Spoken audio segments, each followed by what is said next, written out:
நான் எப்பொழுதுமே ஒரு காவல்துறையில அரசு அதிகாரியாக இருக்கும் பொழுது அதை கடைசி நாள்ல சஸ்பெண்ட் செய்வது என்பது அது எப்பொழுதுமே ஒரு அரசியல் காழ்ப்புணர்ச்சியை மட்டும்தாங்க நான் காட்டுவேன். சஸ்பெண்ட் பண்றேன், எப்ப வேணாலும் பண்ணலாம், எப்ப வேணாலும் ஆக்ஷன் எடுக்கலாம். கடைசியில் அந்த மீட்டிங்க்கு முதலமைச்சர் ஸ்டாலின் அவங்க போகல, எந்த பெரிய தலைவர்களும் போகல, எல்லா கட்சியினுடைய இரண்டாம் கட்ட தலைவர்கள் போறாங்க. தேர்தல் முடிந்த பிறகு வரக்கூடிய ஒரு அனுமானமான யாரு ஜெயிப்பாங்க அப்படிங்கிற எக்ஸிட் போலுக்கு காங்கிரஸ் பங்கேற்காதுன்னு சொல்லியிருக்காங்க. இதுல என்ன தெரியுதுன்னா, அதற்கு முன்பாகவே காங்கிரஸ் கிட்டத்தட்ட தன்னுடைய தோல்வியை ஒப்புக்கொள்வது போல இன்னைக்கு இந்தி கூட்டணி மீட்டிங்க்கு ஏன் ஸ்டாலின் அவங்க போறேன்னு சொன்னாங்க, நேற்று ஏன் போலின்னு சொன்னாங்கன்னா, அதனால எதிர்க்கட்சி நண்பர்கள் விஷமத்தனமாக எதையெல்லாம் அரசியல் செய்வது என்று தெரியாமல் செய்து கொண்டிருக்கிறார்கள்.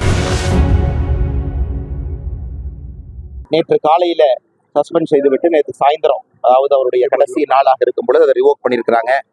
ஏன்னா கோர்ட்டினுடைய உத்தரவு உள்ள வந்திருக்கு.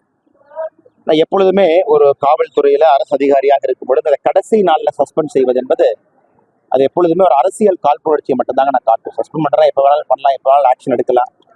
அதே நேரத்துல கோர்ட்டு தலையிட்டு இருக்குது.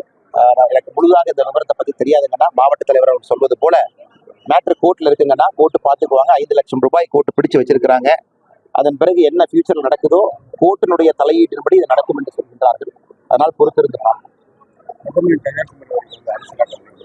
ஆனா இதுல அரசியலுக்கு ஒண்ணுமே இல்லைங்கண்ணா. அதாவது ராகுல் காந்தி அவர்களோ, மல்லிகார்ஜுன கார்கே அவர்களோ, மம்தா பானர்ஜி அவர்களோ, அவர்கள் இன்று நாளை மறுநாள் என்ன வேணாலும் செய்யலாம். அரசியலமைப்பு சட்டத்துல உரிமை இருக்கு.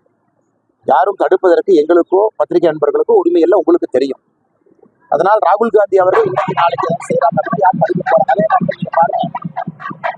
1ஆம் தேதி இன்று இந்தி கூட்டணி நாங்கெல்லாம் இணைந்து ஒரு டெல்லியில் ஒரு மீட்டிங் நடத்துறோம் அப்படின்னு சொல்லி சொன்னாங்க. கடைசியில் அந்த மீட்டிங்க்கு முதலமைச்சர் ஸ்டாலின் அவங்க போகல, எந்த பெரிய தலைவர்களும் போகல, எல்லா கட்சியினுடைய இரண்டாம் கட்ட தலைவர்கள் போறாங்க.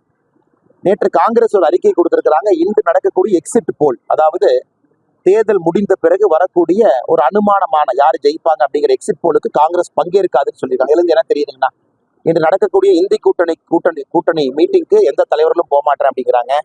அதே நேரத்துல எக்ஸிட் போலுக்கு காங்கிரஸ் கட்சி தன்னுடைய செய்தி தொடர்பாளர்கள் அனுப்ப மாட்டோம் என்று சொல்லியிருக்கிறாங்க. என்ன தெரியுதுங்கன்னா, the writing is on the wall என்று சொல்வார்கள். அதாவது இந்த 7வது கட்ட வாக்குப்பதிவு இது நடக்க மக்களுக்கு தெரியும் 543 கூட எந்த பக்கம் செல்லும் என்று. அதற்கு முன்பாகவே காங்கிரஸ் கிட்டத்தட்ட தன்னுடைய தோல்வியை ஒப்புக்கொள்வது போல இன்னைக்கு இந்தி கூட்டணி மீட்டிங்க்கு ஏன் ஸ்டாலின் அவங்க போறேன்னு சொன்னாங்க, நேற்று ஏன் போலின்னு சொன்னாங்கன்னா, ஏன்னா அவர்களுக்கும் தெரியும் தேர்தல் நடக்கும் வரைதான் அவங்களுடைய டிராமா. நாங்க ஜெயிச்சிருவோம், நாங்க துணை பிரதமரா வருவோம், எங்களுக்கு கேபினெட் மந்திரி. தேர்தல் நடந்து முடியும் பொழுது எல்லோருக்கும் தெரியும் பிரதமர் அவர்கள் 3வது முறையாக நிச்சயமாக வரப்போறாங்கன்னு தெரியும். அந்த நேரத்துல எதை அரசியல் செய்வது என்று தெரியாமல் பிரதமர் அவர்கள் தனிப்பட்ட நிகழ்வாக கன்னியாகுமரிக்கு வந்திருக்காங்க. ஒரு பாரதிய ஜனதா கட்சியினுடைய ஒரு தொண்டன் கூட அங்கே செல்லவில்லை வரவேற்பதற்கு. அதே நேரத்தில் அந்த மாவட்டத்தினுடைய ஆட்சியர் சொல்லியிருக்கிறாங்க, அந்த விவேகானந்தர் பாறை என்பது விவேகானந்தா கேந்திரா, அதனுடைய சொத்து. It's a private property. அதை மக்கள் நாம் எல்லோருமே பயன்படுத்திக் கொள்கின்றோம். அதற்கு அரசனுடைய அனுமதி, எலெக்ஷன் கமிஷனுடைய அனுமதி எங்கேயும் தேவையில்லை. அதுவும் நேற்று பார்த்தீங்க, பிரதமர் ஒரு பக்கம் அமைதியா தியானம் பண்ணிட்டு இருக்காங்க, இன்னொரு பக்கம் மக்கள் விவேகானந்தர் பாறைக்கு போறாங்க, யாரும் தடுக்க கூட இல்லை.